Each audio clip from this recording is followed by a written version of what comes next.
All right, I'd like to talk a little bit about Roe, Dodds, and personhood. A little history on Roe. Since it happened back in '73, only the older half of Gen X and the boomers are going to have much of the context of the history of it. The court in Roe disagreed that a woman has an absolute right to an abortion in any way at any time. The court attempted to balance, privacy rights with the state's interest for the health of the mother, and introduce this concept of potentiality of life. This is where that viability stuff started in the trimesters, first, second, third trimester. All that was born with the Roe decision. So what did Dodds do? And Dodds is barely 18 months old at this point. It revolved around the Mississippi's Gestational Age Act of 2018. This is Mississippi's version of heartbeat legislation. It prohibited abortion after 15 weeks, except for medical emergencies, and applied penalties for abortion providers. In the case, Mississippi successfully argued that abortion is not a deep-rooted civil liberty protected by the Constitution. That's one of the things that came out of Roe, that they concocted as a deep-rooted constitutional principle. Mississippi debunked that in Dodds. The court, in fact, stated, this is the current Supreme Court, that the justices in Roe either ignored or misstated history. Gee, go figure. The left misstating and erasing and rewriting history. The court explained that the people of the various states may evaluate the interest between potential life, that's still hanging on, and a woman who wants an abortion different than the court does. And that's huge. They threw it back to the states. Since, the Mississippi law in Dodds was in fact heartbeat legislation, then moving forward to build on that victory, let's keep focusing on life. I thank the Lord for Dodds and the Mississippi law that brought it about.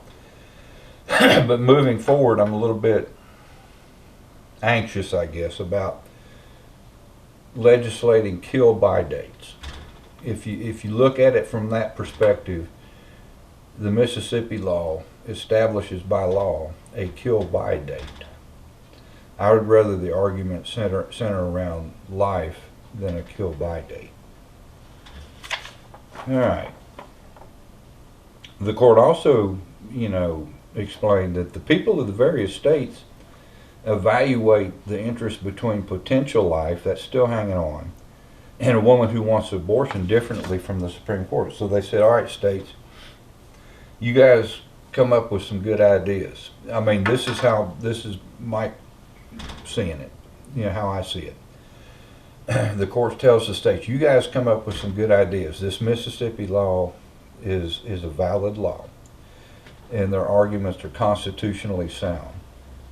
So let's build on that success. As a pro-lifer, let's build on that success moving forward before we start slapping down any national policies or national laws we're going to demand from our Congress in Washington. Let's have a conversation. Let's have there's never really been a real conversation about abortion since Roe. Let's have that. All right. The court also determined that the states may regulate abortion for legitimate reasons, and if, in doing so, under the Constitution, state law will be entitled to a presumption of validity.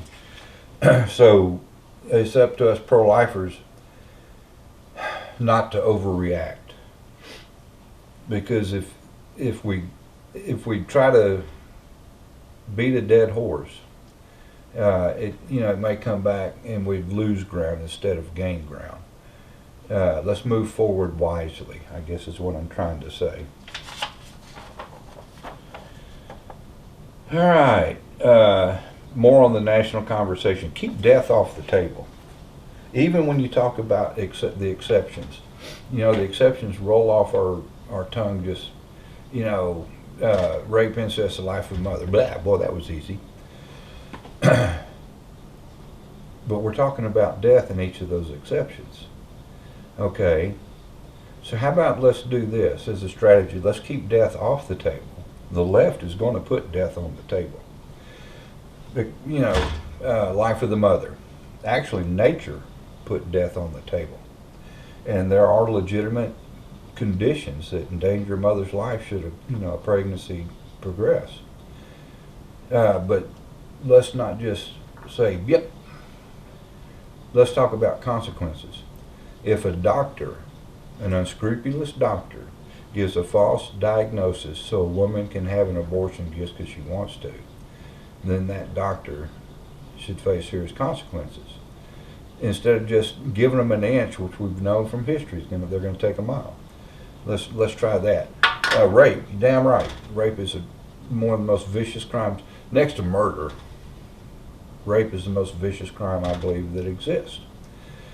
With DNA technology today, if a woman's raped and it results in a pregnancy, you can collect DNA from that aborted fetus, and there's a murder suspect out there somewhere that sometime or sooner that DNA may match and fry his ass.